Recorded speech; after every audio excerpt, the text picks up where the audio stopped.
Hey guys, I'm Amelia and welcome to my frugal life.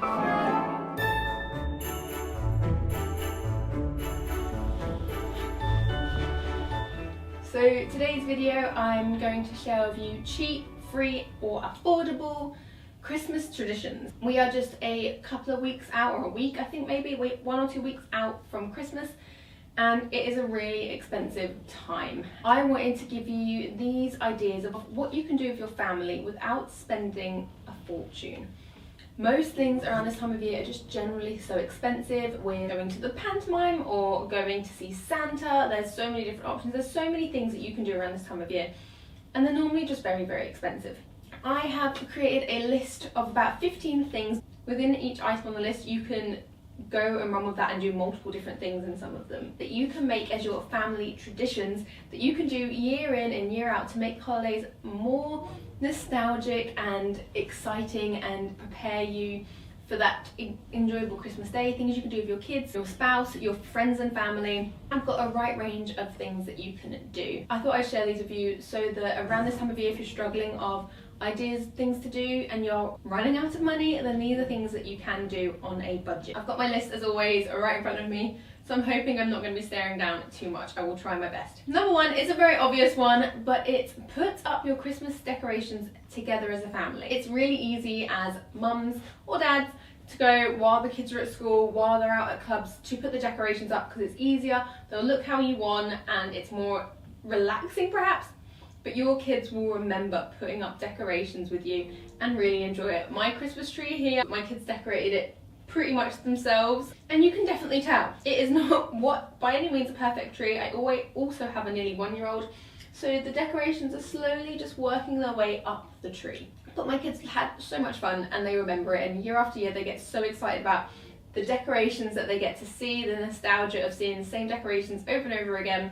You can make it super fun by putting on Christmas music or a Christmas movie. A lot of the time we put on White Christmas or just old school like Christmas crooner music, and we love it. Number two is something that we have done for about 6 years I think now, since my middle child was a baby. We year in and year out make our own gingerbread men and gingerbread houses. It is much easier than you think. You don't need to get a pre-packaged gingerbread house, you can make your own. I've got a video that I will link up above now.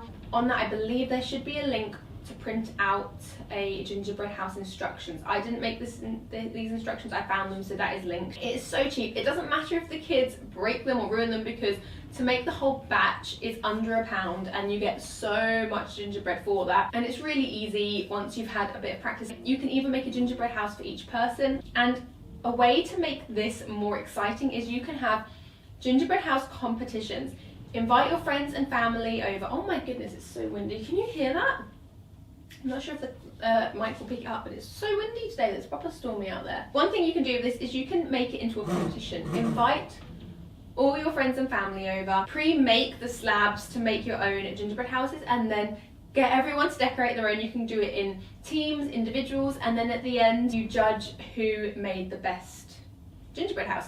And what I've had some people do is they say, everyone who's coming, if you all donate £5, and then if you can all donate £5, and then someone who's completely non-biased will judge, and at the end whoever has the best gingerbread house, they win the pot of money at the end.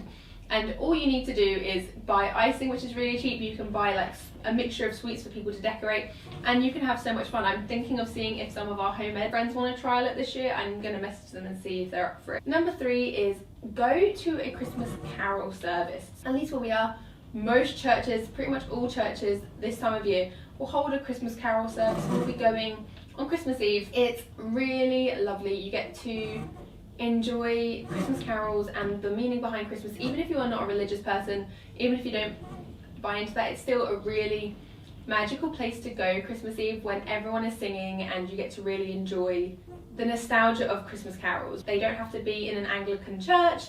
You can find multiple churches that hold different types of carol service, and ones that are a bit more poppy and ones that are more hymny. Whatever is your style, you'll be able to find it. Number four is one that I'm really excited about, that I think we're going to do this year with some of our homeschool friends, because they have a fire pit. Invite your friends round for a garden party, and let me specify what that means. It means lighting a big fire, a big bonfire or a fire pit, getting some marshmallows to roast, and or you can make some mulled wine or make some spiced apple juice or hot chocolates, and then sing carols around the fire, just enjoying that wintry goodness. It can be whether it's inside and they have a log burner or outside. It doesn't have to be a garden party, because where we are, my goodness, as you can tell where we are, the weather is not great. That is such a Christmassy thing. If you've got spiced apple juice or mulled wine on the stove and you've got some hot chocolate and marshmallows, and then everyone singing carols, or even watching a movie if you wanted afterwards,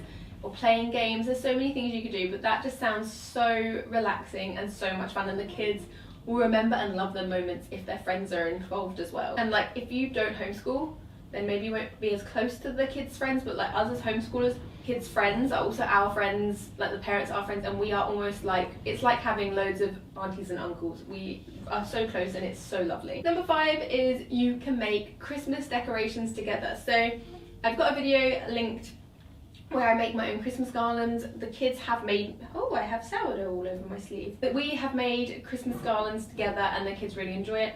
But there are so many different decorations that you can make yourself. You can make the salt dough decorations where you can make them into shapes, or so you can make like snowman shapes and then paint them, or you can do like handprints, footprints if you've got little ones. There are so many different decorations you can learn to make and get creative, and the kids will love A, making them, and B, painting them. You can make your own Christmas wreaths, you can make paper chains. That's always really exciting. Getting some Christmas wrapping up paper for not very much money that you love and find really pretty. Cut that up and make some really fun paper chains. The kids always love it when we get to make paper chains. You can even make, another point, Christmas gifts together. So rather than decorations, you go, we're going to spend the day baking cookies, making fudge, making collecting jars throughout the year and making make your own cookie jars for your friends and family, and making labels. I have a video that I'll also link, which is 50 free or cheap Christmas gift ideas. You can go through that and think, what ones would your kids like to do with you, what ones do you want to do, and then you can make a tradition out of it. So when I was younger, I don't even necessarily think it was around Christmas time per se, but me and my dad used to make fudge all the time, and I remember always doing that, and I think it was around the autumn winter time. I loved making fudge, and I'm hopefully going to get into that this year. I want to find the recipe, ask my dad for the recipes, and give making homemade fudge a go again, because I remember at school I made it and all of my teachers asked for the recipe and they absolutely loved it, and I haven't made it in a good, well, since I've become a mother I haven't actually made fudge, so I am, or at least not that I can remember. So I'm gonna give that a go and get my kids involved, and then package it up in beautiful greaseproof paper with some bows and make it stunning, and so we can gift it to people at Christmas. That's the plan. Maybe I'll make a video. Let's see. Might not have time. Number 7 now, because I didn't say that the other one was number 7. There was the decorations, the gifts. Okay, number 7 is go for Christmas walks, and you can have a range of what this looks like. You can go to country houses, to like country estates, and they will often have Christmas lights that you can walk around and it's beautiful, but they are often not free. Sometimes they are. There is a place near us that is free, but not always, so have a look at that beforehand. Sometimes you just have to pay for parking. But also, if you're in your local Facebook pages, that you will be able to find, people often share streets in your area where they have gone all out on the decorations, and you can walk around there. We literally just walk around our village and play a game rating who's got the best Christmas decorations out. The kids really love it, and it is really lovely. If it's rainy, you just dress up, bring your umbrella, bring your wellies. It's always so good for your mental health to be outside, especially at this time of year when you are cooped up for so long. Number 8 is going and volunteering or donating items. I don't remember the actual amount, probably about 8 years. My mum and my dad, when they were together, they created a charity, which was where they gave a free 3-course or 4-course meal for absolutely free to anyone that booked in, pretty much. It can be a huge range of people that were homeless, people that were just lonely, elderly people that didn't have anyone to go to. And a few days before Christmas, my dad was a chef when he was younger. He would cook a humongous free dinner for anyone. People didn't have to be poor, you don't have to be under the poverty line, it can be anyone that books on.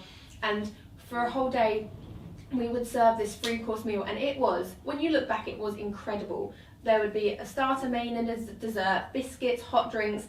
Everyone would leave with a present. We managed to get Santa to come for the day. My dad knows him very well, and he came around and gave everyone a gift that was specific to their age group. He had everything ready. That Santa is a very clever man, and it was a really amazing thing to be involved in. I remember I was always a waitress because I've done that a lot, and my husband was in the kitchen with my dad, and there was probably a good 100 volunteers. We had people giving people lifts that would drive the minibus. We had waiting staff. We just had people to sit and talk to them. We had so many people involved in this, and it would be all day. It would be like 7 in the morning till 10 at night. I used to do like 70,000 steps, but you would come away feeling so good and feeling like you remember what Christmas is about. It's about giving, it's about being a family, and it's about being united and together, and it was really lovely being able to experience that. As well as a lot of people that around this time of year donate things. They do I think it's the shoebox donations, where they ask for certain things and you fill up a shoebox for kids, and that can be a present. You can donate food. You can just even donate things from your house to charity shops. Feeling like you are giving back really helps you for feeling less materialistic, less overwhelmed with the amount feeling less overwhelmed with the amount of stuff that you are accumulating. Okay, moving on slightly, my number 9 is making your own homemade Christmas candles, whether they are for yourself or as a gift. What I've done before is I've gone to charity shops and got vintage looking teacups. You get the wicks online, they are so cheap, and then you can buy in bulk, you can buy beeswax. Then all you literally have to do is melt that down, pour it in with the wicks, and then add it in. If you want to add in an essential oil, it's only a couple of drops, and then you can gift them afterwards. So it's a tradition that you can do with your kids and your family, and then it's also a gift as well. My number 11? Maybe it's 10. I can't remember. Whatever number I am, let's go for 10. I might be wrong there. My number 10 one is a bit of a random one that I kind of sparked the idea the other day, but you can have a clean the house party. Hear me out on this one. If you've got quite close friends, or you've got your mum that's willing to help, or your sisters, you can say to them, hey, why don't you come around, we'll blast some Christmas music and we will clean my house, and then we'll go to your house the following weekend or the next day, whatever works for you. And you write a list of all the jobs that you want to get done before Christmas, cleaning the oven, cleaning the toilets, whatever it is on your list. And you blast some Christmas music, put on a Christmas movie, and just get the house clean for Christmas, because I know it can feel so overwhelming when we are hosting that the house just feels like a wrecker, it's not ready. So that's a way that you can make a fun thing to do with friends and family, as well as getting stuff done, and it's an enjoyable Christmas tradition.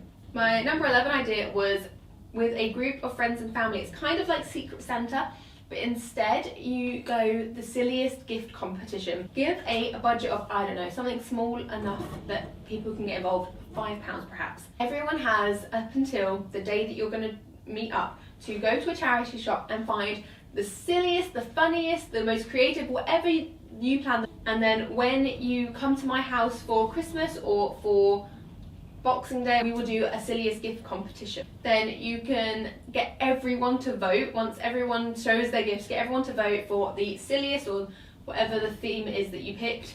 And whoever gets the most votes, you can put them in a hat.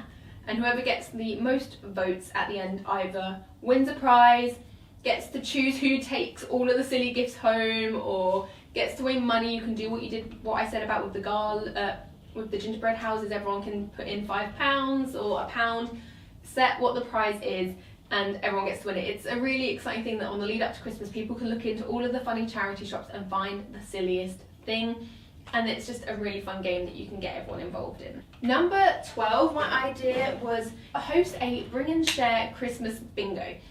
This can be just regular bingo, or I have a lot of animal type bingos, like we've got ocean bingo, Australia's deadliest animal bingo, loads of different themes. And what you can do is say to everyone bring a prize, or everyone bring a snack, and we'll play bingo, and it's almost like a raffle. Whoever gets the first line, whoever wins bingo, gets to pick something from the prizes, or even if it's just really silly things.